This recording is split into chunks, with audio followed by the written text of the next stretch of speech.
केंद्रीय कर्मचारियों की ज्वाइनिंग टाइम को लेकर कार्मिक विभाग ने जारी किया ताज़ा आदेश। दोस्तों 12 सितंबर 2022 को department of personnel and training यानी कि डीओपीटी के द्वारा central civil services joining times rules 1979 को लेकर आदेश जारी किया है। यानी कि जो ज्वाइनिंग टाइम रूल्स हैं उनमें अभी तक जो भी बदलाव किए गए हैं केंद्र सरकार के द्वारा उन सभी को अपडेट करते हुए ये नए रूल्स जारी किए गए हैं। यहाँ पर कहा गया है कि केंद्रीय कर्मचारियों का समय समय पर ट्रांसफ़र होता रहता है और ट्रांसफ़र होने के दौरान एक केंद्रीय कर्मचारी को एक जगह से दूसरी जगह पर ज्वाइनिंग करना होता है। तो उस पीरियड को रेगुलराइज करने के लिए केंद्रीय कर्मचारियों को जो भी सुविधाएं दी जाती हैं उन सब के बारे में इस आदेश में जिक्र किया गया है। तो सबसे पहले यहाँ पर कहा गया है कि जो CCS ज्वाइनिंग टाइम रूल्स 1979 है वो केंद्रीय कर्मचारियों के लिए लागू हैं जिनकी की नियुक्ति सिविल सर्विसेज में हुई है केंद्र सरकार के तहत। लेकिन ये जो नियम हैं वो रेलवे एम्प्लॉयज़, आर्म्ड फोर्सेस के एम्प्लॉयज़ और ऐसे गवर्नमेंट सर्वेंट जो कि कॉन्ट्रैक्ट बेसिस पर हैं उनके लिए CCS ज्वाइनिंग टाइम रूल्स 1979 लागू नहीं होते हैं। इनके लिए सेपरेट ज्वाइनिंग टाइम्स रूल संबंधित मंत्रालय के द्वारा, डिपार्टमेंट के द्वारा जारी किए गए हैं। उसके बाद में ये भी कहा गया है कि ये जो रूल्स हैं वो केंद्रीय कर्मचारियों के लिए लागू रहेंगे और इसके तहत केंद्रीय कर्मचारियों को काफ़ी सारे फायदे भी दिए जाते रहे हैं। तो यहाँ पर ये भी कहा गया है कि when a government servant to whom these rules apply is transferred to the control of another government or organisation which has made separate rules prescribing amount of joining time, his joining time for the journey to join his post under that organization and for the return journey will be governed by those rules unless different provisions are expressly made in the terms of deputation foreign service by mutual agreement between the lending and borrowing departments।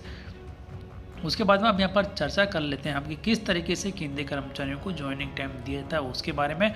तो यहाँ पर ये कहा गया है कि जब एक केंद्रीय कर्मचारी का ट्रांसफ़र एक स्टेशन से दूसरी जगह पर होता है तो ज्वाइनिंग टाइम का निर्धारण उसके जो दोनों स्टेशनों के बीच में जो डिस्टेंस है उसको लेकर किया जाता है। यानी कि नया हेडक्वार्टर और पुराना हेडक्वार्टर उसके बीच में कितनी डिस्टेंस है उसे लेकर ज्वाइनिंग टाइम केंद्रीय कर्मचारियों को दिया जाता है। तो यहाँ पर जो ज्वाइनिंग टाइम है वो बताया गया इस प्रकार है कि distance between the old headquarter and the new headquarter, उसके बाद में ज्वाइनिंग टाइम कितना मिलेगा।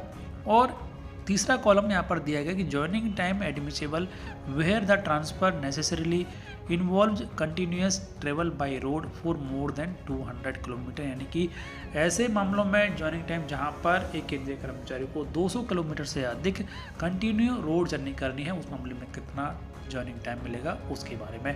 तो यदि जो डिस्टेंस है दोनों हेडक्वार्टर के बीच वो 1000 किलोमीटर से कम है तो ऐसे मामलों में केंद्रीय कर्मचारियों को 10 दिन का ज्वाइनिंग टाइम दिया जाएगा।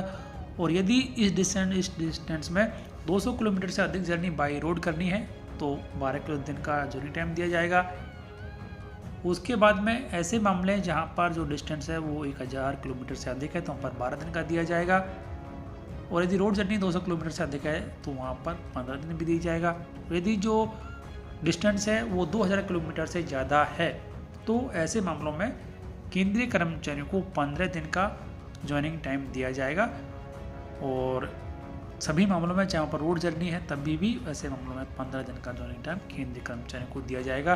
तो इस तरीके से केंद्रीय कर्मचारियों को न्यूनतम 10 दिन और अधिकतम 15 दिन का ज्वाइनिंग टाइम दिया जाता है। इसके साथ में कुछ अन्य फायदे भी रहेंगे, लेकिन महत्वपूर्ण जो जानकारी है यहाँ पर है कि ये भी है कि यदि केंद्रीय कर्मचारी को मान लो कि 15 दिन का ज्वाइनिंग टाइम मिलता है और उसे वो पूरा यूज नहीं करता है, 15 दिन से पहले ही वो ज्वाइन कर लेता है नए स्टेशन पर, तो जो अनयूटिलाइज्ड ज्वाइनिंग टाइम है उसके लीव अकाउंट में उन्हें क्रेडिट कर दिया जाएगा। तो आप यहाँ पर देख सकते हैं जो लिखा गया है कि the period of unutilised joining time will be credited to the earn leave account and shall be regulated in terms of the provisions of sub clause of rule 26 of CCS rules 1972। तो इस तरीके से केंद्रीय कर्मचारियों का जो unavailed और unutilised joining time है उसके बराबर उसके खाते में जमा कर दी जाएंगी। और इसके लास्ट में एक बात और बताई गई कि joining time may be combined with the vacation and or regular leave of any kind और ड्यूरेशन एक्सेप्ट कैजुअल लीव, यानी कि कैजुअल लीव के अलावा बाकी सभी प्रकार की छुट्टियों के साथ में ज्वाइनिंग टाइम को सफिक्स की और प्रीफिक्स किया जा सकता है। तो इस तरीके से ये महत्वपूर्ण जानकारी ज्वाइनिंग टाइम से जुड़ी हुई सभी केंद्रीय कर्मचारियों के लिए।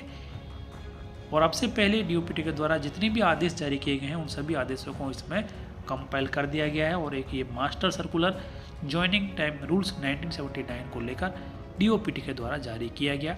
इसकी कॉपी प्राप्त करने के लिए आप हमारी वेबसाइट governmentemplloyeescorner.in को चेक करें, जिसका लिंक इस वीडियो के डिस्क्रिप्शन में दिया गया है। तो एक बार फिर से आप सभी को ये वीडियो देखने के लिए धन्यवाद।